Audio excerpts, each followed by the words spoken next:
Awesome. What's going on? How are you, Nick? Not much. Just playing with some A minor pentatonics. Cool. Yeah, we started this and then we had to end because the connection was weird. But yeah, it's looking a lot better. All right, so here we are. We're talking about improv. This crazy idea by some hipsters somewhere. Whenever somebody back in the day, we'd be like, "Hey man, play whatever," and then somebody would be like, "So come on, man, I want to hear you play." Like that's when you, as the guitarist, start just going crazy with all sorts of notes. And I'm just using like plain terms here, but like improv has so many levels to it, so many. It has a tremendous amount of knowledge and theory to it too. But we were talking about maybe like doing mechanics first because that's a little bit more juicy. If people can kind of bite into that, and then like the theory of it, is maybe we can do a part 2 on that. Yeah. So yeah, I mean, take it away. You know better than me here, and I'm gonna listen. Sure. I mean, so as we were saying, kind of at the beginning of at the very beginning of the last one that we did and cut off, we were just starting to talk about how I think a lot of people get very intimidated by the idea of improvising, or think that it has a super high threshold in terms of how much theory you have to know first and all these chords and scales, and you can totally take it there. But you don't necessarily have to, or you at least don't have to start there. You can start with just 1 or 2 notes, because all improvising is just making stuff up. It's just if you hear something in your head, you can mess around with it and play whatever you want. Exactly, right there. That's what we're shooting for.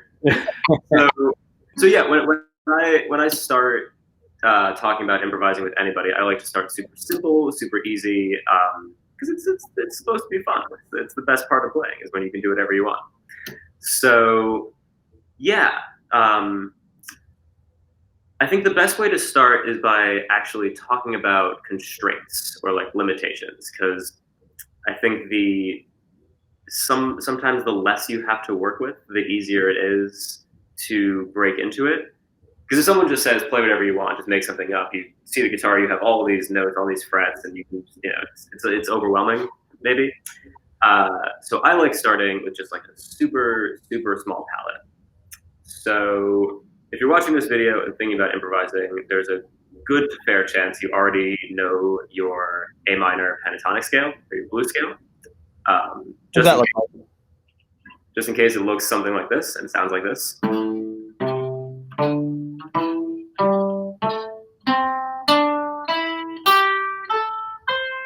Super easy to remember. All it is just you kind of base everything off the 5th fret, and you get your pinky on the first one.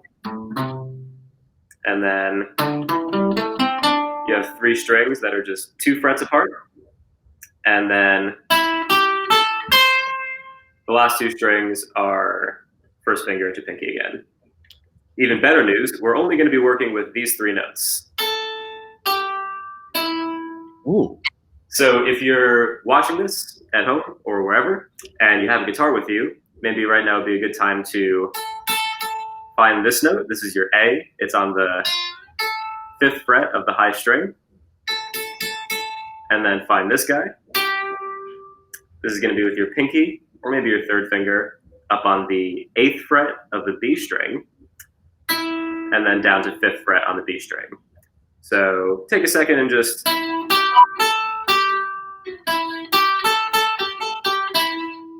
play those 3 notes. Make sure that you have those kind of locked into your brain. Okay, stop you for a second there. Yes, please. I noticed a technique thing you did there. So you use your 3rd finger instead of your 4th finger for that second note. Sure, yeah. That's okay, right? Yeah, I mean, you can do either. It kind of depends on what you're going for. Also, it depends on how big your hands are. There's a lot of reasons that you might do either one. If you use your 3rd finger, you have like a little bit more power to like bend, I would say. Yeah. but also, as we talked about in the last one we did, position playing and trying to like anchor your hand across a certain area on the guitar. Using your pinky might make a little bit more sense sometimes. Okay. So you have that facility right there. But for our purposes today, third or pinky, it's actually not really going to matter too much. Cool.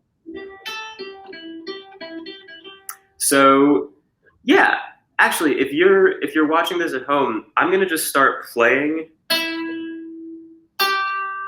these 3 notes really slowly, and you can actually try to join in. And the way that I'm thinking about this is quarter note, or I'm thinking of these as half notes. So the pulse in my head is like 1, 2, 3, 4, 1, 2, 3, 4. Doesn't really matter where the 1 is. You just kind of want that sound in your ear.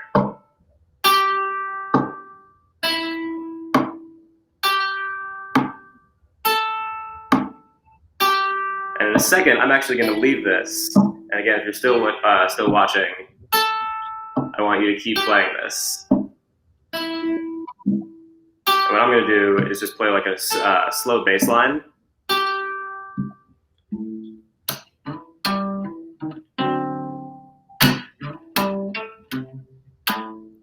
And you should keep playing.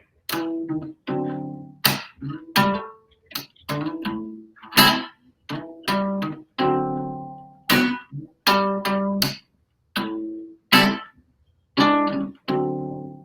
then I'm going to stop there. So what you should have is, over the bass line that I'm playing, a little melody, a super simple 3-note melody, but just something like that, where you're just playing those 3 notes and half notes, and I'm playing the bass line. Does that make sense so far? Oh, it makes sense to me. Great. Okay, so what you want to do next is, I'm going to go back to playing the bass line, and when I do that, I want you at home to start playing those 3 notes again.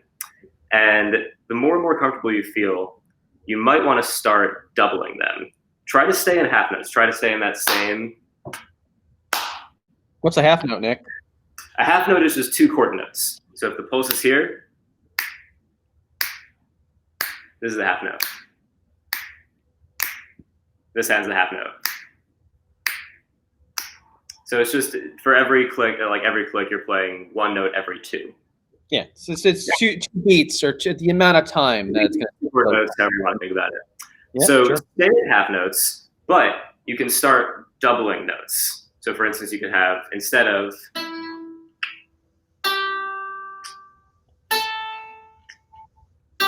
that pure loop, you can play a note twice in a row.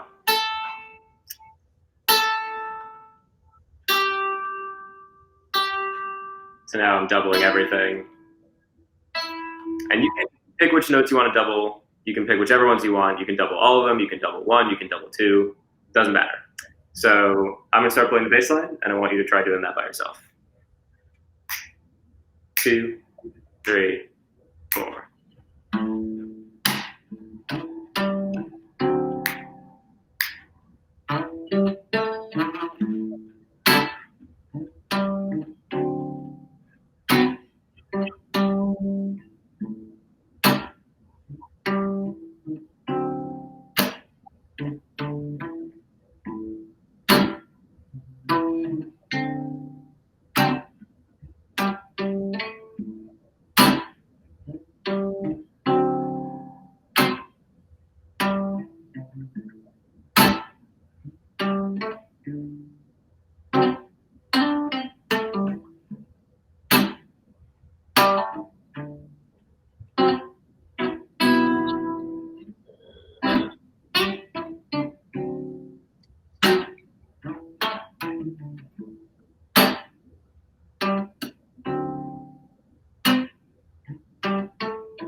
We're going to end it here.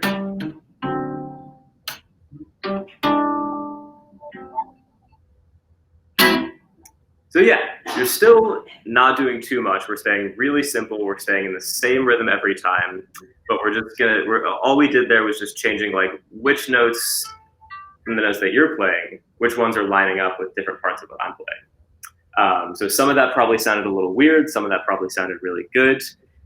The point here is not to think too much actually about exactly what you're doing, but just kind of get a sense about like what feels good, if that makes sense. Yeah, some people on here might be beginner. Some people might be a bit more advanced beginner. How do you like when you're teaching somebody on the guitar out of first position? How do you get them to stay in first position? Because like if you're looking up at the screen or at the piece of paper and then staying down and trying to find those three notes, how do you get them to stay there? Well, that might be a good argument for, as we were talking about earlier, using your pinky for this guy. Yeah. Because if you're using your first finger on the 5th fret and your pinky on the 8th fret, you never actually have to move your hand. You know, I could have my wrist completely locked in here and I'm just in this position. So, and yeah, this is why I like starting with these 3 notes, because even a total beginner, honestly, someone who's barely played any guitar, has never played a scale, can do this, because you can play these 3 notes. Mm-hmm. And again, we're not worrying about what these 3 notes are, just trying to make them sound good over a nice simple bass line. Oh, that's great. And you can put those 2 together, right? Which 2 things together? Well, the improv part where you can actually play that melody over what your rhythm was. Oh yeah, I mean, if I had a looping pedal, I could just keep that going and start playing it myself. Sure. But yeah, I mean, the next part is basically to start freeing up the rhythm, where if you want to actually maybe rewind this video as you're watching and go back to where I'm playing the bass line, you can take another stab at it and start to move away from half notes and actually,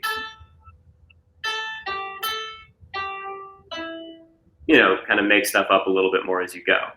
And the key here is just to try things, just to experiment. I mean, I think that we have so much theory that we can learn that sometimes we think like we have to know all of that to improvise.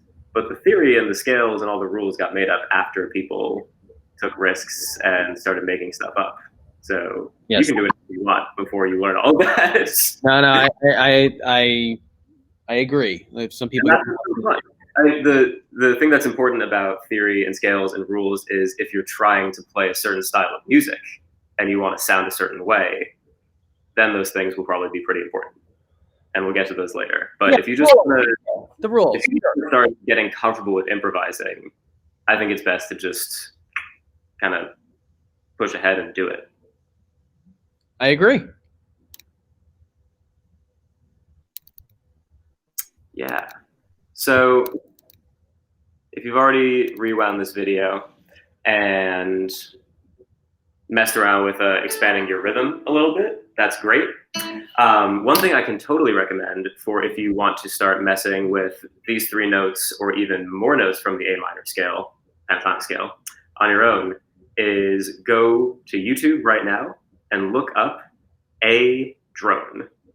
And a drone is just a held pitch. So there's 1,000 free videos on YouTube where they'll just hold this note, but it'll either be a cello or just kind of a digital sound, and it'll go for like 5-10 minutes.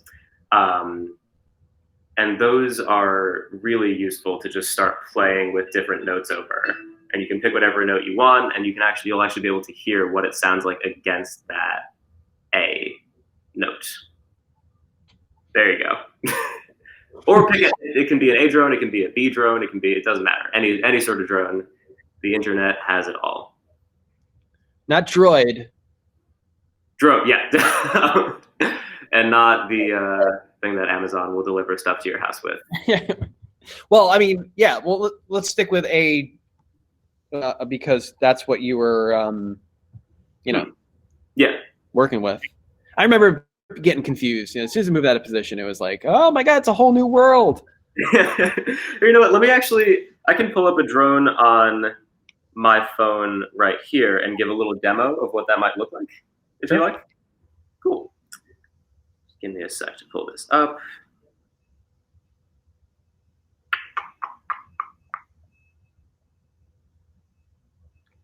So there's a lot of them. My favorite is it just says Cello Drone A.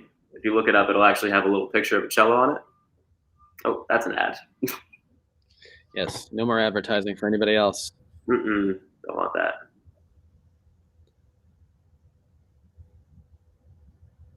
And it's gonna load. Here we go. So yeah, little picture of a cello. Can you hear that? Yeah, yeah. All right, so this is the sound, and it just goes on forever. And we're gonna stick with those same three notes. So this is if I was practicing with this drone. This is something I might do.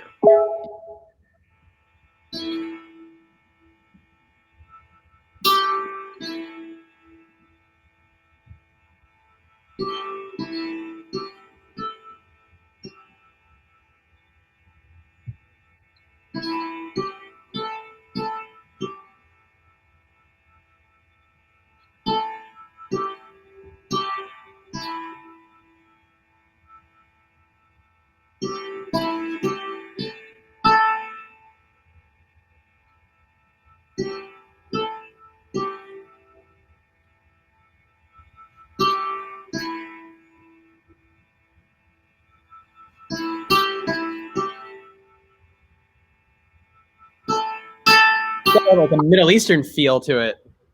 It definitely does get there. Yeah, I can actually stop right there. And one thing, I think maybe the most important thing when you're first starting is to remember that in addition to the three notes that we were just using, your best weapon, your best tool is silence, is actually just nothing. Because if I was just playing with that sound and just did this,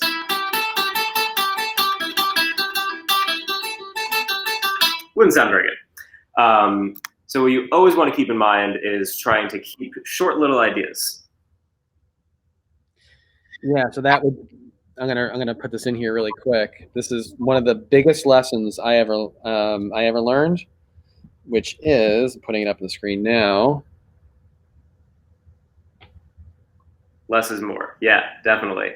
And also, I mean, you think of it like a conversation. If you were talking to your friend and they asked you how your day was, if you just started talking for about 4 minutes and didn't take a breath, it's not a conversation. Yeah, That's not necessarily that fun yeah. for you or for the person that you're talking to. So when you're improvising, a nice little trick that I like to use is groups of 3 or 4 notes. And then and like literally, especially on guitar, when you don't, like a saxophone, it's kind of built in. You have to breathe to play notes, but especially on guitar where you don't necessarily need to do that. Play 3 or 4 notes and take a breath. Make sure you take a full breath and then think of another idea and play that. We're getting comments here. Really? Sure. Hello, people. Yeah. I'm trying to sift through the comments. Oh, here we go. The Facebook user. Yeah.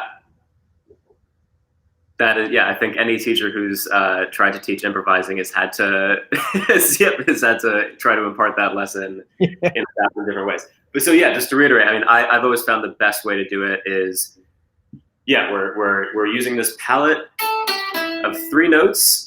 And we're trying to keep it to, I said 3 or 4, let's just make it 3 note phrases. So we have 3 and 3, easy to remember. So no matter how beginner you are, you can probably play these 3 notes and you can remember only play 3 notes at a time.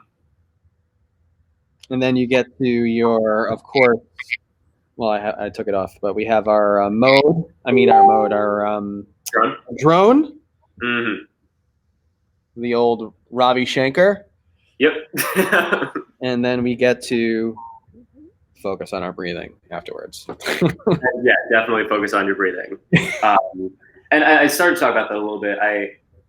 There are so many guitarists that I love who are so like technically genius, but never shut up. because you can just kind of play endlessly on the guitar. And I love this instrument with all my heart. That is one of the problems with it, is that there's no need to yeah, exactly. There's no need to stop shredding, and sometimes you need to take a breath, take a minute.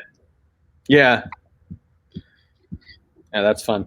I could do that forever. By the way, I'm gonna load 7,000 gifs and all sorts of stupid or fun things, I should say. Me and Eddie Van Halen, all the other guitarists. Well, Eddie, and like all the mainstream guitarists, as far as I'm concerned, were excellent at being tasty. That quote unquote tastiness, like they had that too, But the '80s, certainly the '70s, had a ton of mainstream guitarists who.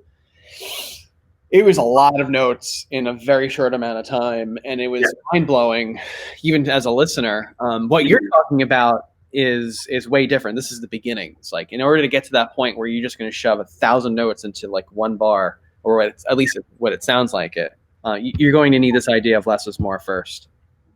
Yeah, and I mean less is more, but I mean I love guitarists who play sort of like technical fireworks on the instrument. I think maybe even better than trying to think about like keeping it small and paring it down is the idea of space. Of no matter how complicated what you're playing is leaving space between ideas. Yeah. So you can play them feel free to play some crazy stuff, but then let it sit. If you have a band behind you, let them react to it a little bit, and then play another crazy thing if you want. I think the best lessons I've ever learned were just getting the idea hammered into my brain of like leaving space and leaving room between what you're playing. Totally. And this lesson is an important start to a process of improvisation. Mm-hmm. It's got a lot more to cover, and we'll do that and more in coming weeks. Any parting words of wisdom? Parting words, just 3 notes, 3 at a time.